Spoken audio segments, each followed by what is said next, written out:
Okay, guys, I'm back.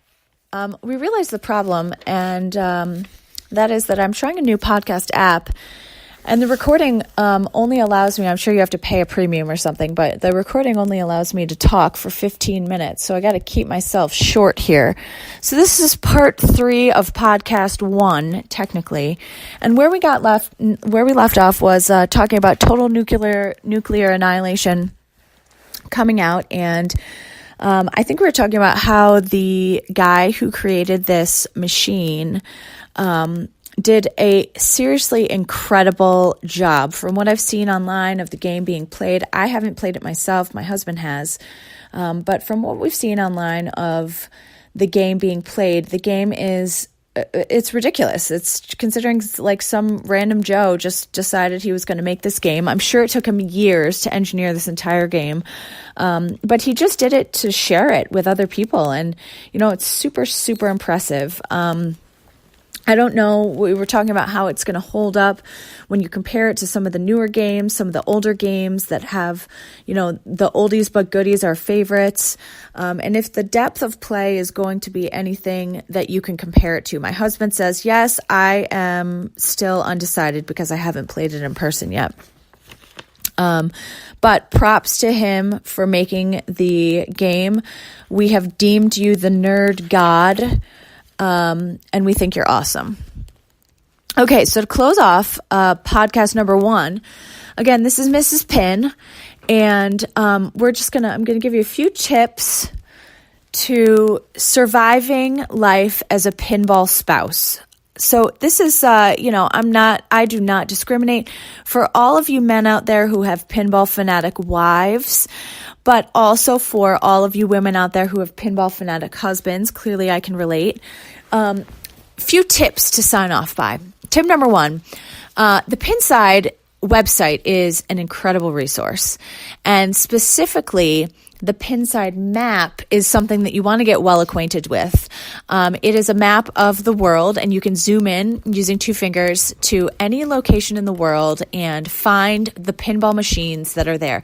So we have used this all over the state of Pennsylvania where we live, but we also recently took a trip out to Arizona and to California, and we were able to use it there to see if we could find any cool, interesting new machines out there to play while we were going around. And I mean, they say happy wife, happy life, but let me just revert that around to happy husbands who are playing pinball and how you can get a lot accomplished if you just throw in a pinball game or 2 into any kind of excursion that might not be the most fun.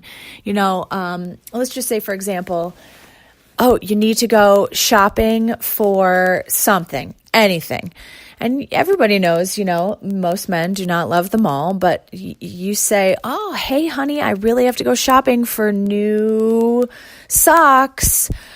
I know that's such a bummer. So I found you on the Pinside map a nice pinball machine to play right along the way. So here's the plan. We're going to go to the mall. We're going to do 2 stops, get my socks, and then we're going to go play pinball. And that's like the end of the conversation. Really, you can get so much accomplished with your man or your woman if you just throw in a couple pinball machine games. I mean, happy wife, happy life, but give your husband some pinball and he is going to be good to go. A little pinball goes a long way, ladies and gents.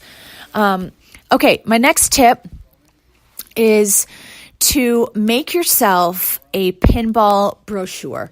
What my husband and I did, my husband actually found the website where we could have it printed, but we printed out all of the games from 1970 on. And we left room at the end because we found that some of the older games from before 1970, we've actually found them and been able to play them. But basically this book that we made is a record so that you can keep track of all of the games that you've played, when you've played them, and where you've played them. So the ones that, are very common that you've seen everywhere, we kind of have lost track of some of those. We've written down that we've played them. because you better believe I have my own book too. It's pitiful compared to my husband's, but keeping track is fun. So we made these books and we bring them anywhere we go with us, especially if we're going on an excursion, and you get to mark down when you've played it, where you've played it.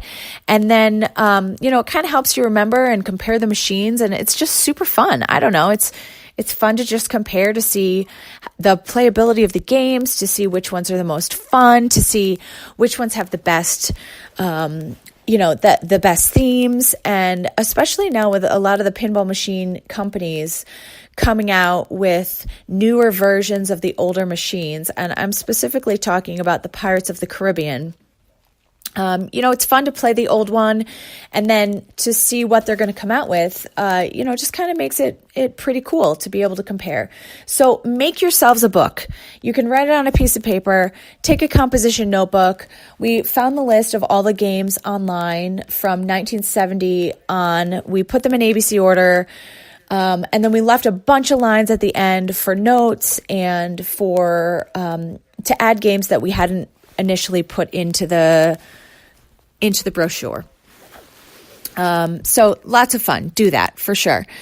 The last one, involve your kids, because, as a wife, I stay at home with the kids.